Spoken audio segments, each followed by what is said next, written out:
Hi, my name is Katie Avila. I am a GCU student. I am going for my master's in education, elementary education, and special education.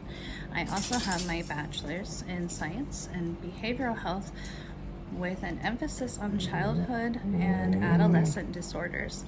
The purpose of this video is to firstly describe what a special education teacher's role is, as well as what the general education teacher's role is, the dispositions that I believe that I currently possess, and ones that I think that I need to work on to become a more effective teacher.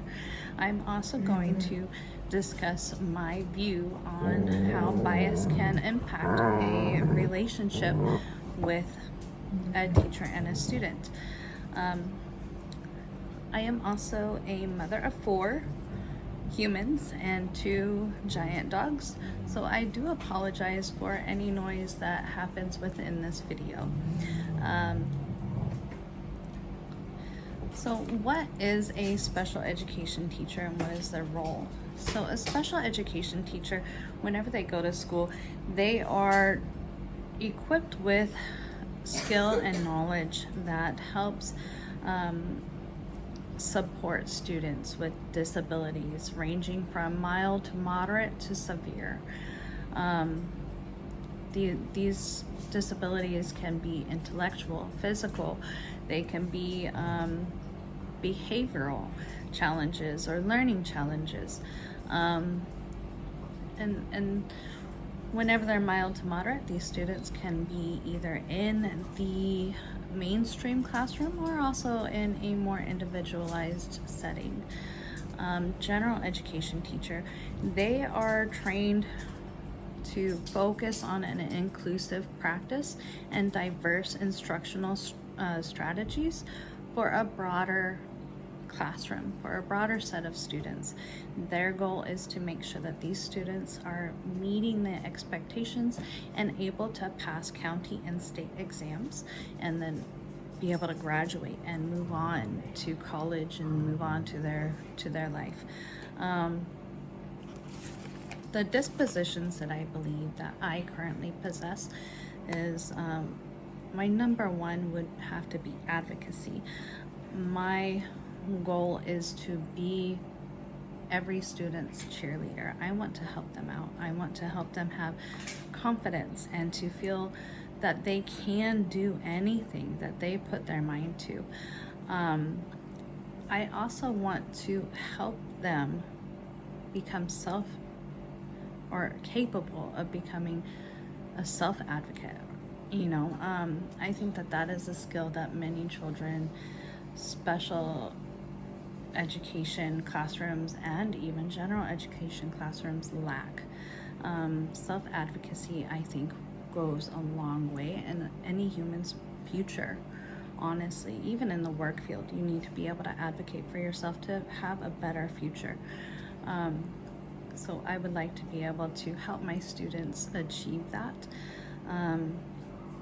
Another disposition that I think that I do carry is a respect for diversity. I believe that any student that walks into my classroom needs an equal opportunity for learning and getting that education and that care and that compassion as everyone else in my classroom. A disposition that I know that I need to work on would be effective communication. I actually have ADHD, if you can't tell. So a lot of times whenever I'm speaking, my mind can wander into multiple different areas. Sometimes I will be talking about something and then I'll start going 5, 10, 20 steps ahead, and it can get kind of jumbled.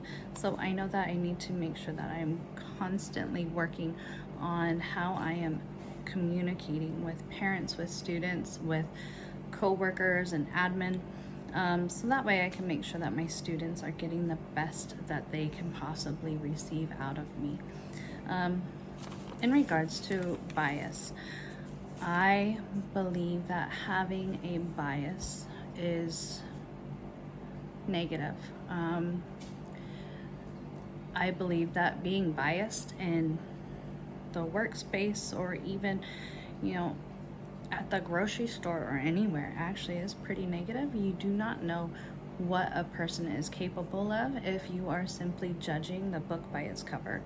In regards to being a teacher, you know, a lot of times you'll get a student who might have a reputation or an IEP, and if you're setting that bias up for that student before they even walk into your classroom and have actually started the year, you really damage that relationship that you could possibly have with that student.